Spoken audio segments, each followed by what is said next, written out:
আমি তো কারোর চাকর বাকর না, নিজের বিবেক বন্ধ করে একার তো সাপোর্ট করে যাবো না কাউরে। নিকা তো বসি নাই কারোর সাথে, তাই না? নিকা বসলেও তো তালাক দেওয়া যায়। ইন্ডিয়ার নামাইছে সবাই, জামাতের পাশে যেন কেউ না দাঁড়ায়। ইনকিলাব কম বেঁধে নামিছে, দেখেছেন না? জামাত হারাম হইলেও আল বদর নেতা বিএনপির জন্য একেবারে কমিশনের প্রস্তাব ডাস্টবিনে ফেলে দেবো। আবার দেখেন আরেক কিচ্ছা, হর্ষবর্ধন সিংলার বিস্ফোরক বক্তব্য। আগে শোনেন সে কি কইতেছে। Sort of hesitate to think of what would be the consequences of the wrong, let's say, dispensation coming to power in Bangladesh. বাংলাদেশে যদি ভুল একটা সরকার সত্যি ক্ষমতায় এসে যায়, তাহলে আমাদের নিরাপত্তা ও দীর্ঘমেয়াদী স্বার্থের জন্য তার পরিণতি কি হতে পারে সেটা ভেবেও সত্যিই আমি দ্বিধাগ্রস্ত। এটার একটা বাস্তবতার দিক আছে, নিরাপত্তার দিক আছে, যেটা এদেশের সব নাগরিকের জন্যই ভাববার বিষয়। এটা খুব সহজে বলাই যায়, যে কেউই যেটা ক্ষমতায় আসুক আমরা তাদের সঙ্গেই কাজ করব, কিন্তু সেই যে কেউটা যদি আপনার স্বার্থের বিরুদ্ধে কাজ করে, তাহলে তো সেটা নিয়ে আপনাকে অবহিত থাকতে হবে। তখন তো আপনি বলতে পারবেন না, ও আপনারা ওখানে ক্ষমতায় আছেন, বেশ বেশ।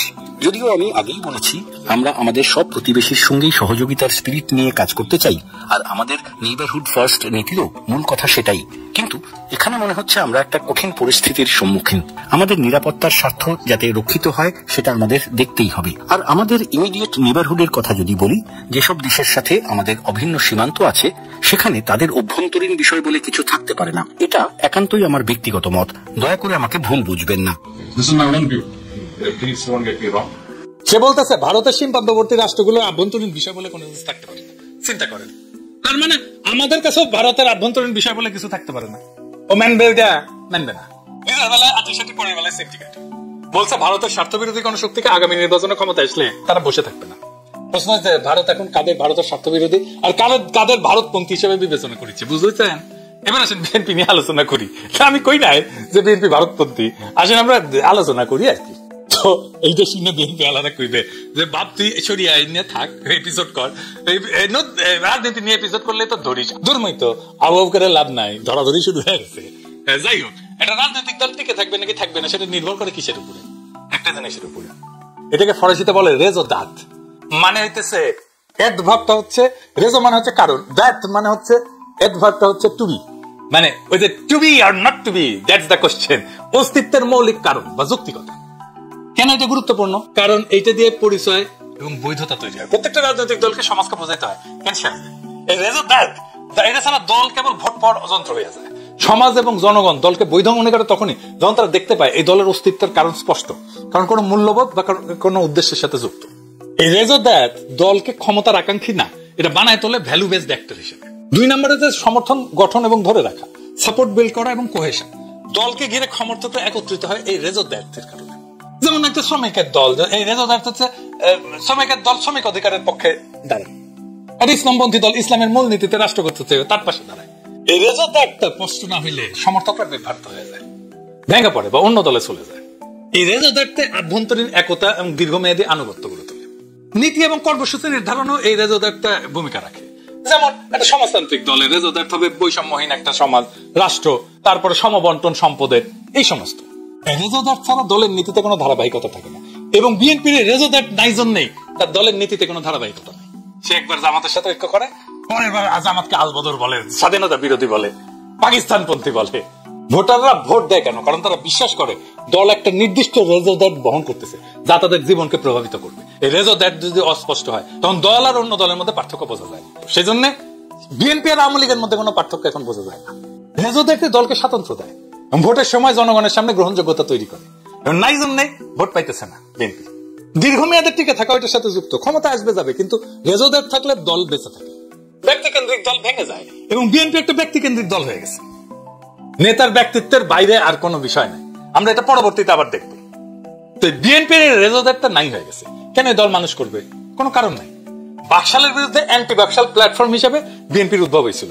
বিএনপির মূল ভোট ছিল মুসলিম লীগের ভোট, আর ব্রেন ছিল চাইনিজ বামেরা। এই দুইয়ের কম্বিনেশন একটা অজেয় পার্টি হয়েছিল। এই দুইয়ের কম্বিনেশন, চাইনিজ বাম আর মুসলিম লীগের কম্বিনেশন একটা দারুণ কেমিস্ট্রি। কিন্তু এটা অনেকে খেয়াল করে না। বামেরা চাইনিজ আর রাশিয়াপন্থীতে ভাগ হয়েছিল, কিন্তু ভাগ হয়েছিল কিভাবে পূর্ব পাকিস্তানে জানেন? মূলত ধর্মের ভিত্তিতে।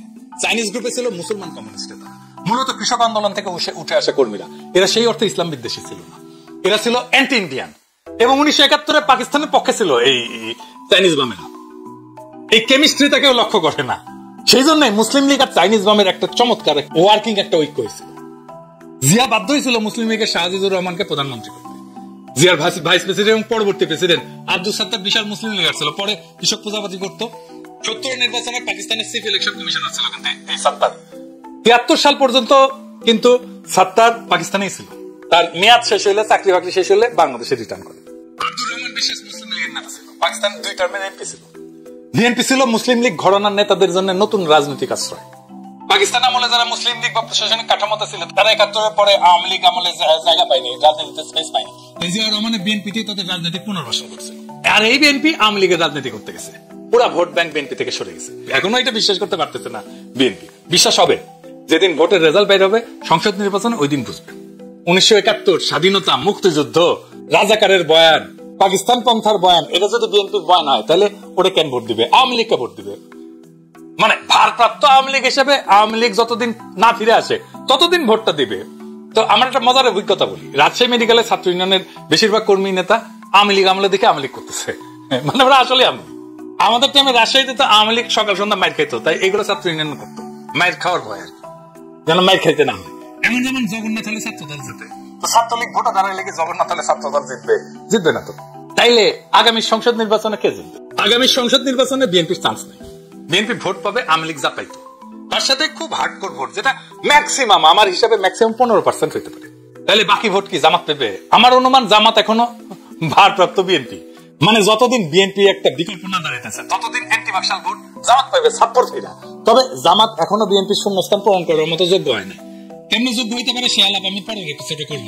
যাই হোক, এই জন্যই ইন্ডিয়ার মাথা খারাপ হয়ে গেছে, নামাইছে সবাই জামাতের পাশে যেন কেউ না দাঁড়ায়। ইনকিলাব কম বেঁধে নামিছে, দেখেছেন না? আপনি দেখেন এই যে বাহাউদ্দিন সালাউদ্দিন সাহেবের বগল দাবা হইয়া জামাতের বিরুদ্ধে কমর বাইতে লাগছে। সালাউদ্দিন সাহেব যেতে যায় সেটি বাহাউদ্দিনও যায়। সালাউদ্দিন বাহাউদ্দিন দুই ভাই একসাথে, কি মজা। তো বিএনপির বুদ্ধিজীবীরা যে আলবটর করে গলা ফাটায়। তো ইনকিলাবের প্রতিষ্ঠাতা বাহাউদ্দিনের বাপ মৌলানা মান্নান তো আলবটরের সাথে জড়িত ছিল। এর সাথে ধর্মমন্ত্রী ছিল এই মৌলানা মান্নান। ডাক্তার আলিম চৌধুরীর স্ত্রী সরাসরি মৌলানা মান্নানকে আলিম চৌধুরীর হত্যার সাথে যুক্ত থাকার অভিযোগ আনছে।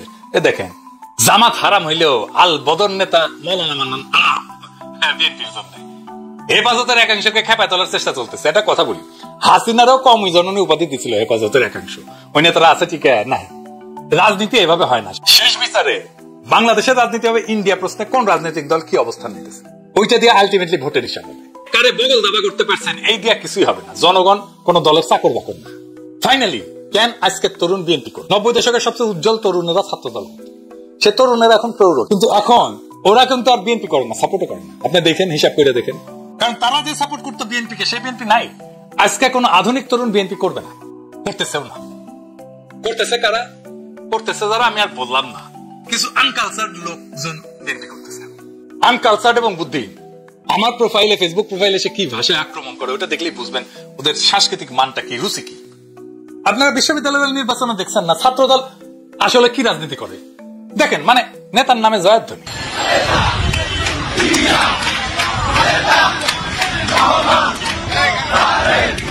দেখেছেন, এটা কোনো আত্মমর্যাদা সম্পন্ন তরুণ তরুণী দেবে? সে তো রাজনীতি করতে আসবে, নেতা নেত্রীর চাকর হইতে তো আসবে না। আচ্ছা, আর একটা জিনিস দেখেন, মজার জিনিস, ছাত্রলীগের স্লোগান শোনা।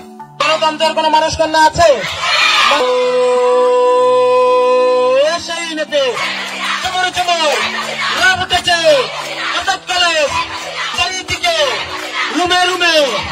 এবার ছাত্র দলের তা শোনা এইটা সে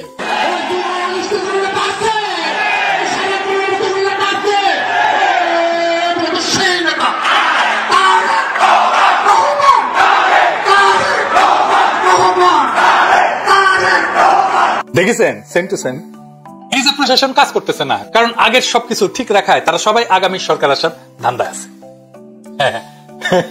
1991 পুরা প্রশাসন, আর্মি, পুলিশ আওয়ামী লীগের পক্ষে ছিল। ওই একই ঘটনা এবারও ঘটবে। আর এক কাজ তারেক রহমান করতেছে, ক্যাবিনেটের লোকজন, বিশেষ সহকারীদের কাউরে কাউরে বলতেছে আপনারা আমরা চাই পরের সরকারে। আর কই যায় তারা? জমে ক্ষীর হয়ে গেছে। এমনকি প্রফেসর ইউনূসকে বলছে আপনি স্যার থাকবেন, আপনি থাকছেন স্যার আমাদের পরের সরকারে, মানে ইন্ডিকেশন দিছে আপনি প্রেসিডেন্ট হবেন। এটা কি তারেক রহমান বলতে পারে কাউকে? বলাটা কি নৈতিক? এটা তো অচেতন বায়াস হয়ে যাবে। ইলেকশনের পরে যেই সরকারি ক্ষমতা আসুক, নৈতিকভাবে প্রফেসর ইউনূসের সরকারের কারোই পরের সরকারে থাকা উচিত না, প্রফেসর ইউনূস সহ। যারাই যাবে সেই সরকারে তারা জনগণের বিশ্বাস ভঙ্গের দায়ে অভিযুক্ত হবে। তাই সাবধান, প্রফেসর ইউনূস সহ কেউ ওই রাস্তায় হাঁটবেন না। আমি আবার প্রফেসর ইউনূসের সরকারকে বাম্বু দিলে বাকশালীরা খুব উৎফুল্ল হয়।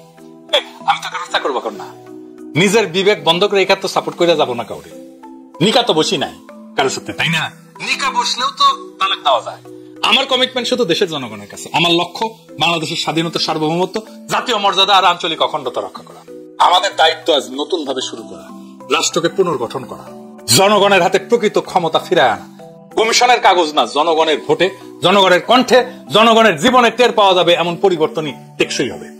এটাই বাংলাদেশের লড়াই, স্বাধীনতা, সার্বভৌমত্ব, জাতীয় মর্যাদা আর আঞ্চলিক অখণ্ডতা রক্ষা লড়াই।